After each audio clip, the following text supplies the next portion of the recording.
to Sister Sis. Hey, y'all. Did y'all miss us? Because we sure missed you. Look, watch, like, and subscribe to our channel at Sister Sis 1988, as well as follow us on all our social media platforms at Sister Sis 1988. We have another phenomenal guest coming in with us today. Her name is Miss Darlene Higgins. But we're going to start off, introduce ourselves to Miss Higgins, kind of let her know if she's, wanted to ask us anything during the show. She's very welcome to do so. So I'm Jamie. I'm Latoya. And I'm Calandra. And so we want to welcome you, Miss Higgins. Thank you for taking your Saturday out and spending it with us. Hopefully we won't take up too much of your time and you have more to do for your Saturday. So did you want to kind of tell the audience a little bit about you before we start the questions? Yeah, let's do it. So yeah, I'm Daleen Higgins of Elevate Finances, and I am a financial coach. I became a financial coach after 32 years I worked in the government sector. I was a support personnel for law enforcement. So as I was retiring, I was 50 when I was able to retire with my pension. And I was just feeling, so elated, so excited, so accomplished. And I'm like, I want other people to feel like this and achieve their dreams, whether they want to retire early or just, do something amazing, whatever that is in their mind. And that's why I became a financial coach. Okay, it's beautiful, beautiful. So I'll go ahead and I'll start with these questions. So first questions, what set you on your financial journey? So I had just changed agencies. I'd worked for 17 years at the local PD, and then I went to the local sheriff's office. And I was sitting at my desk and I'm like, okay, I can do 17 here. And then I quickly did the math in my head and I'm like, that's 34. I technically only need 30 for my pension. Oh, that's 13 years. Oh my heck, what if I want that option to retire? And I say it's an option because I took a 40% cut and paid the day I retired. That's how a pension works, unless you save outside of your 401, because I wasn't old enough to touch it. So I'm like, okay, being in that workforce, seeing the older people, both male and female, it doesn't happen just to females. There's like that slide down the hill, the cognitive, it starts going, and I'm like, I don't want to be that person. And so I'm like, I want to have the option available if I'm ready to at that age. So I just really got focused and I started working really hard on, putting money towards our savings. But I was also like really getting focused on number one, what we were doing as a family at the time. I had an 8-year-old daughter. We were just vacationing, but vacationing meant local recreating in our camp trailer with our vehicles. And we were tired of going to the camp neighborhoods. So we decided to buy our own recreational property local. So we shifted money to there, but those became our two focuses, our long-term and our short-term. And then we just had, food, took care of all the bills, all of that normal stuff. And I really just got focused on those things. And I didn't look outside of the box anymore from there. And that just got me so hyper-focused to be able to take that 40% cut and pay. It was 15 years down the road. So. Oh, okay.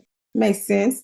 So what role does education play in the financial literacy, in your opinion? Oh, gosh. That was, so I budgeted, I tracked, I cut expenses, I increased my savings.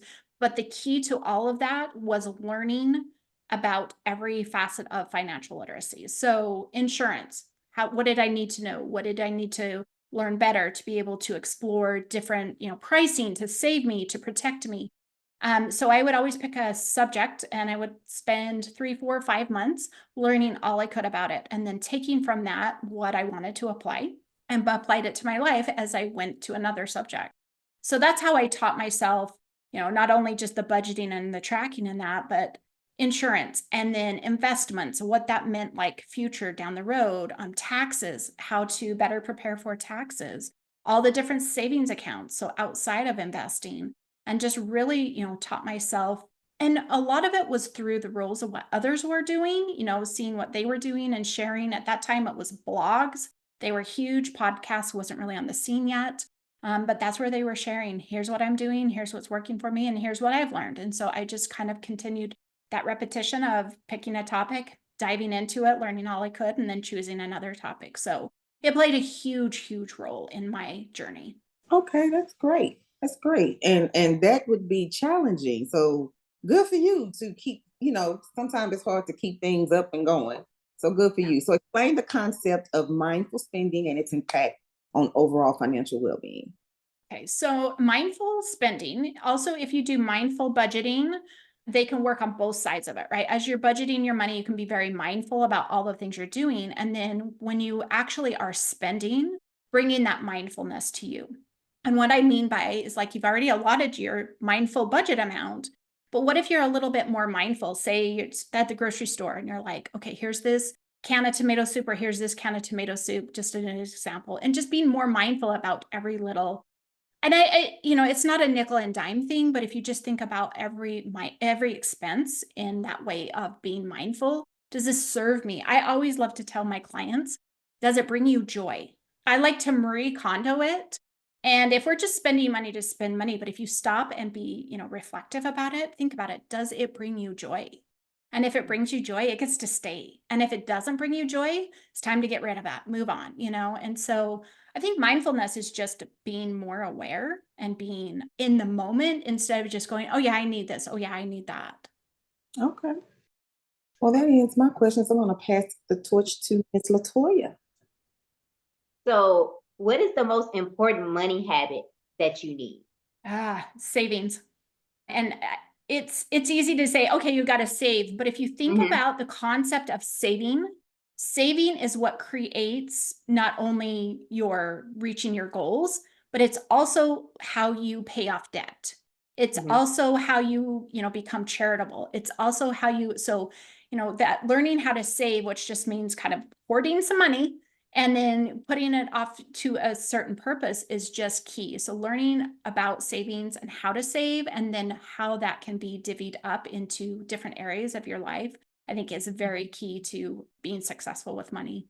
So, when you have a lot of people living paycheck to paycheck, like how do you expect for them to, save when they're kind of, all the money's already allotted? This goes to the rent and stuff like that. Yeah. Yeah. So my very first session, so they do some prep work before it, and we get everything on a spreadsheet. And so, spreadsheets can be overwhelming for some people, but yet then I show them how to take all of those numbers and we recategorize them into 3 buckets. So we are working with bills. This is everything that has a due date in your month. And then we Mhm. talk about spending, everything that you spend on between paycheck, so groceries, fuel. If you have a child who gets his haircut every 2 weeks, that would also be in there, those types of things. And then the third bucket is what I essentially at the very first called leftover, but it's our savings. And so with that third bucket, and they always have some, it depends on how much they're earning. So a recent client of mine is earning less than the 3 clients before her, and she was about half. She was almost $500 extra a month, and the others were almost $1,000 a month. But then what we do is we restructure for stability. And so these things are supporting your car repairs, your car registrations, your birthdays, those types of things. And we just start filling those buckets in order of priority. So maybe next month you've got your car registrations due. We're going to take some money out of that, put it aside, and hold on to it. And we're just going to keep doing that as we slowly build. Eventually, you will have that, right? And not always spending all of it. Car registration, yes. But like your car repair, if you're just planning for that and it hasn't happened, you'll fill it up to a certain spot and then stop, then that money can go to serve something else. And so it's almost a rolling thing. So I know a lot of people are like, I don't have any leftover, but if you look at it in a different way, that leftover can become so much more. And being financially stable is key to finding your forward success. All right. So, what are the 5 ways to get out of debt without sacrificing enjoyment? So there's the very common one is the debt snowball. So you choose your lowest and you just roll with it. So if you've got a payment of like 500 and all the other amounts are higher, you pay $50 a month till that 500 is off. Then that 500 is going to go to the next one and you just keep going that way. So it's from smallest to largest. There's debt avalanche, which goes off the interest. So with the highest interest to the lowest interest. The third one is Robert Kiyosaki, and he says to take your smallest payment amount and working with that one. So kind of like the snowball, but not truly 100%. Then the Mhm. fourth strategy is one that people have probably not heard a lot of. Is there a debt that is very emotional to you? You hate it. I like to call it the hate one, or you're like, oh my gosh, I was so stupid and I can't believe I did that. And it doesn't matter the amount, but it's got, every time you go to pay it or you see it, it just brings up these awful, feelings again. And so to get rid of that can be a twofold. And then the number 5 is combination of all of them. And so I like to give my clients options, and it's whatever works. I had a recent client, she's like, I've got to get rid of that credit card. I'm like, okay. She's like, I was just stupid on why I bought and why I have that, and I just want to get rid of it. And it's not necessarily her largest amount or the one with the largest payment, but the best strategy is the one that you will stick to. So it sounds like you just don't use just one system. So I know I heard you mention the debt snowball. I'm very familiar with Dave Ramsey, and that's how I was able to become financially free. But so you use different programs and different systems through your system. Yeah, so I think the debt snowball is probably the most well-known, and it is successful because you get those small wins. But there's some people that are like, I just love the large, I want to pay off that large amount. And they're okay sticking it out, though they don't need that dopamine hit within a year or whatever. They can just stay the course and keep going. But it's really trying to figure out who the client is and what will make them successful. And if that is the debt snowball, then that's the one we choose. If that's something else because they're tired of these feelings every time they pay this debt, then that's the one they get rid of. And so, yeah, and sometimes I'll have clients, they'll be like, okay, let's go with, like debt snowball. And then after they pay one off, they'll be like, I want to change. Okay, let's change. And it's okay. It's okay as long as you're working towards paying one off. Gotcha. That's how I feel about those student loans. That was personal for me. I pray about it every day. I'm like, God, if you could just get rid of these student loans. Yes. I hate that one. I hate it with a passion.